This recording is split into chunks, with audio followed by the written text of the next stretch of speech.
Hey guys, Trisha Turner here. I want to jump on here because, being in the real estate industry for like 23 years now, I'm in and out of houses. I'm still in and out of houses like every day. And I forget a lot of times to jump on here and share stories with you guys, share what I'm seeing, share what I'm experiencing.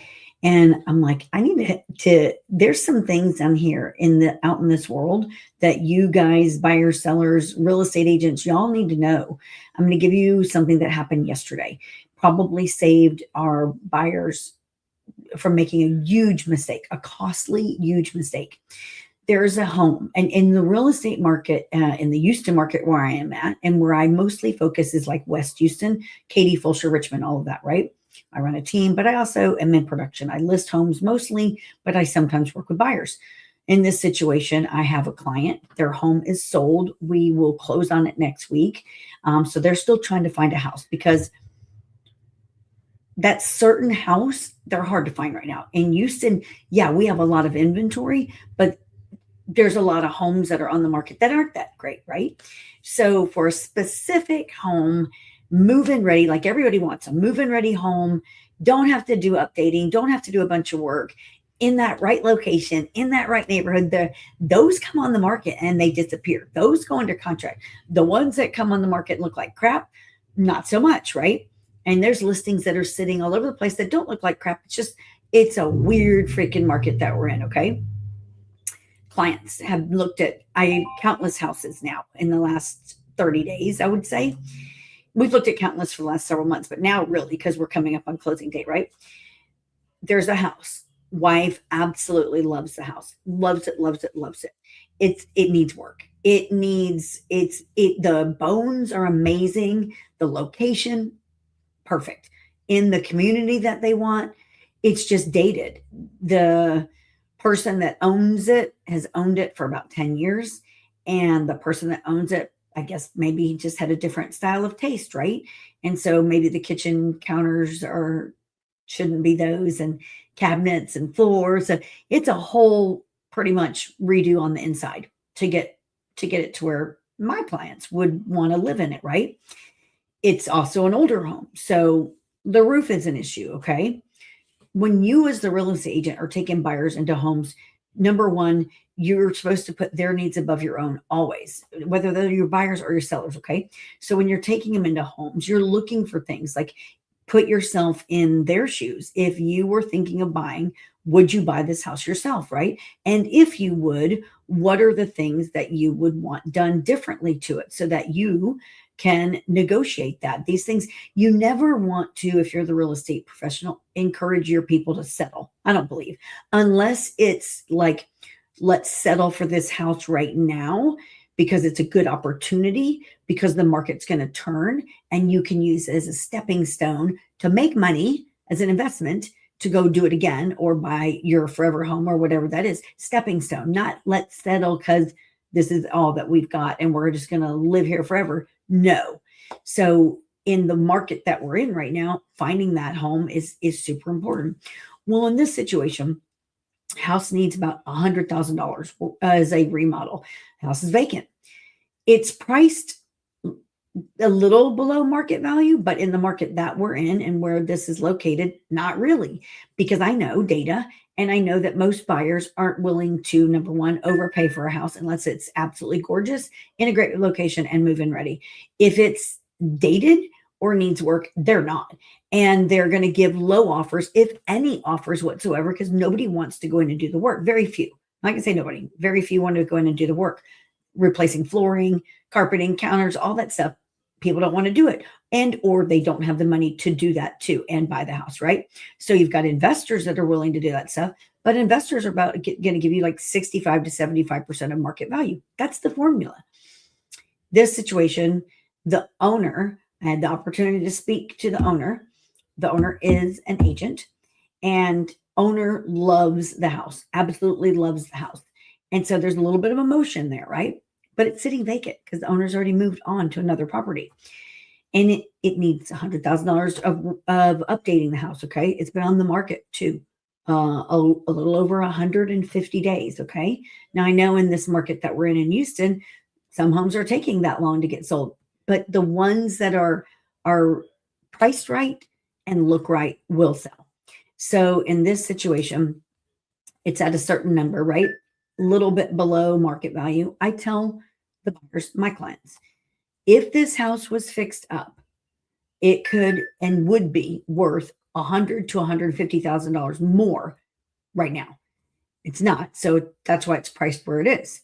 We've still got to factor in you want to do $100,000 worth of updates, right? So you got to be able to buy it right. And I said, depending on what the market does this year, will determine when it will increase in value. Will it increase in value this year? Likely not.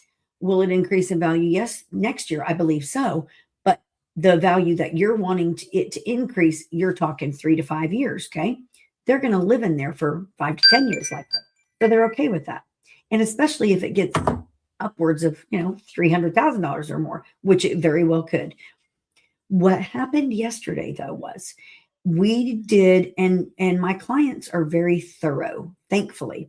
They have lived in their current home that we have sold for 30 years. So they aren't like buyers that go every few years and they're moving on up. Like this is, they just stayed in their first home for 30 freaking years. Now they're going to go into this next home for probably 10 more years or maybe more. So it matters big time. And so we did everything we possibly could regarding due diligence before even making a formal offer.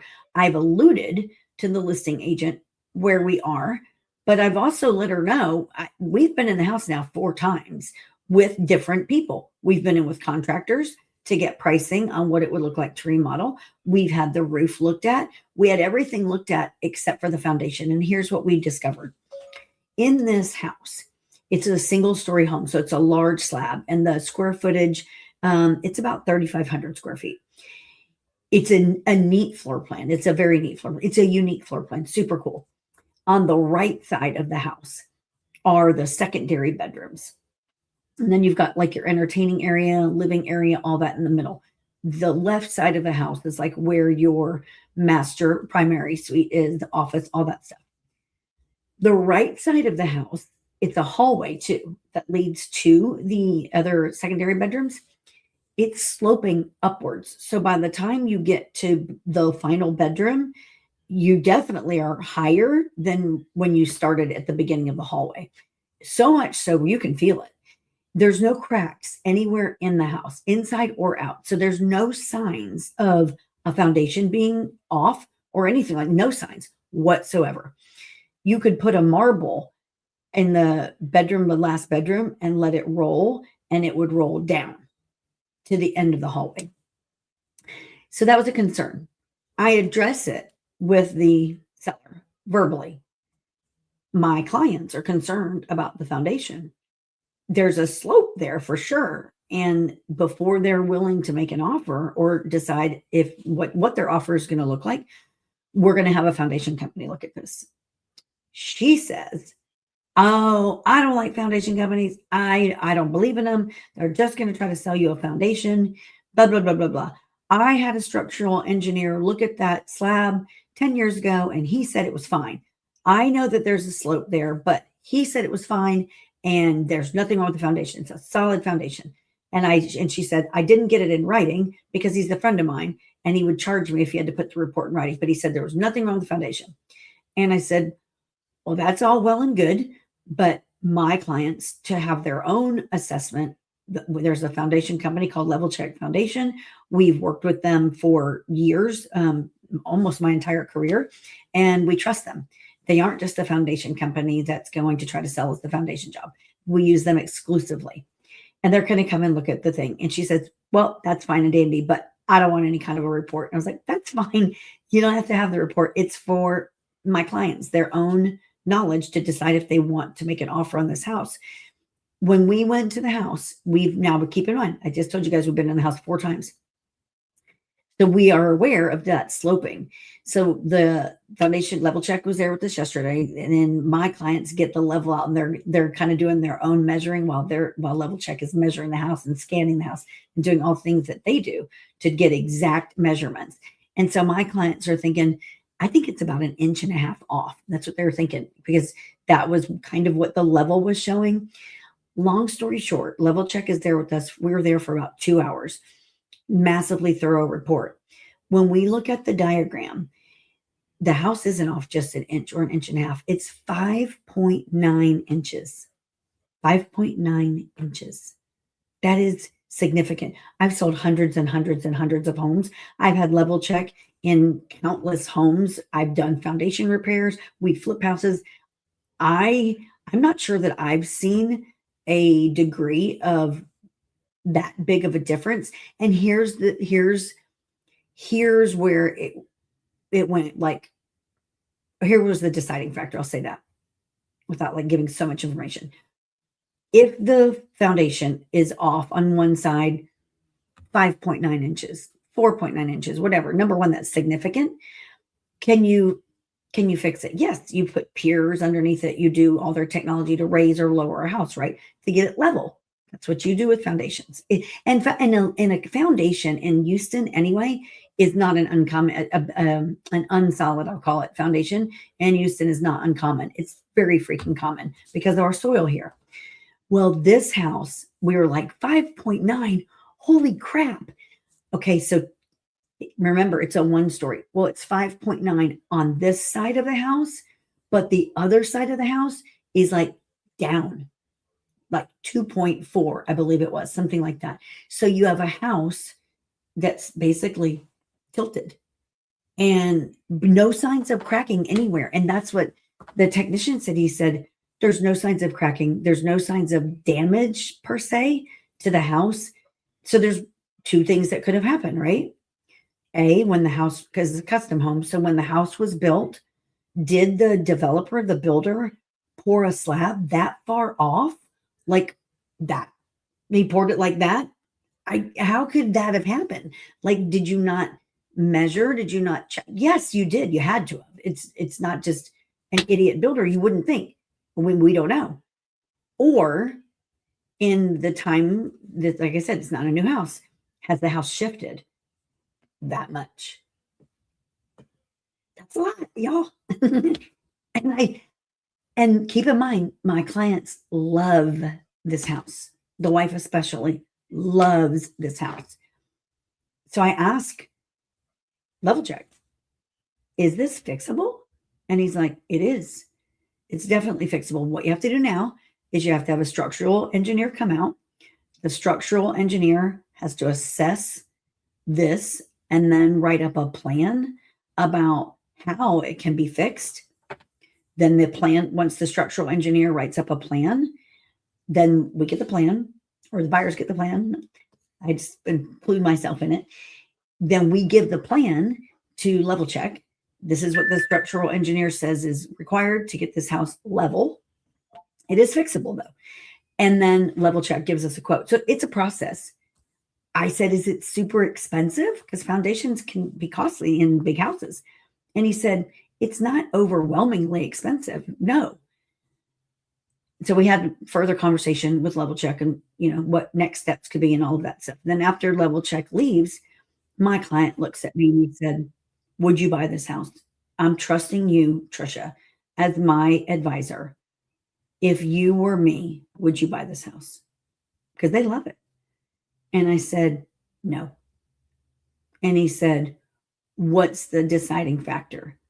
And I said, well, number one, I sell a lot of homes and I can't tell you, and I'm sure they exist. I'm sure they do, but I can't say that I've been in one like that and had to correct it. And if I was buying a house and I had to make that much of an adjustment, 5.9 inches is a lot to get the house back level, it's going to cause, I would think, damage inside. And what degree of damage, we don't know. And what is the cost of that? And why? Why did that happen? We don't know. And I said, if you were to buy the house and make this repair, you have to disclose it. So when it's time for you to sell, are the next people that are going to buy your house going to be as forgiving? Are they going to say, well, we want to see the diagram of what it was before you fixed it and what we want to know all the details. And of course, as the home seller, you would disclose that. You'd have to disclose that. Could it be overcome? Sure, definitely. Could someone fall in love with the house once it was completely updated and overlook that? Because once foundations are secure, they're usually secure, right? Yes, all of these things for sure. But as a real estate professional, I know that the audience of buyers that are willing to take on a house that has had previous foundation repairs, such as to that degree, especially, you're in a smaller audience. You're not going to have as big of an audience as you would if the house had had no foundation work whatsoever, or just like normal foundation work, normal foundations, 20 or 30 piers. Even though that sounds like a lot, it's not. That's kind of normal. You see it, we see it often in the real estate side, but you normally see the degree of separation or the degree of differentiation at like 2 to 3 inches or 1.5, because they really tell you, foundation companies will tell you a lot of times, like they don't even care if it's less than an inch because the soil's moving, like things are moving. But once you get over an inch, then you start looking at things, right? So I had to tell them, like, no, I wouldn't buy this, and you should not buy this. And so they decided not to. So I'm extremely grateful that they're saddened because the wife loved the house. It's very unique, and she had a vision of what she was going to make it look like. So I'm saddened for that part of it, but so extremely grateful that we took that next step before even making an offer, y'all, and had these things looked at. If you are a homeowner and you are in that kind of a situation and you know that there's possibly something up with the house, probably get it looked at. If you get it looked at and and you do have to disclose it, I would probably get it fixed if you could financially do it, because it will put your home in a better position. Because had we went in and there wasn't that sloping in the floor, they would have made an offer because they love the house. And again, it's in the neighborhood that they want. It's a custom home. So I've never seen a home like that, but 5.9 inches was way too much there for us to look at. So as real estate professionals, remember to put the client's needs above your own always, whether they're buyers or sellers. Sellers, do everything you possibly can to make your house sellable, especially if you're in the Houston market. I know there's other markets that are doing really well. Ours, not so much. And especially where, the conflict that we got going on in the world right now, and interest rates a little bit higher than they were 2 weeks ago. It's just made things pause a little bit. Pay attention to this kind of stuff. And home buyers, don't settle. Like, there's listings coming on the market every single day, every day. This is a lot of times the biggest purchase of your life. So make it be right. So thank you, Level Check, for making sure that we didn't make a mistake there. And you guys have an amazing day.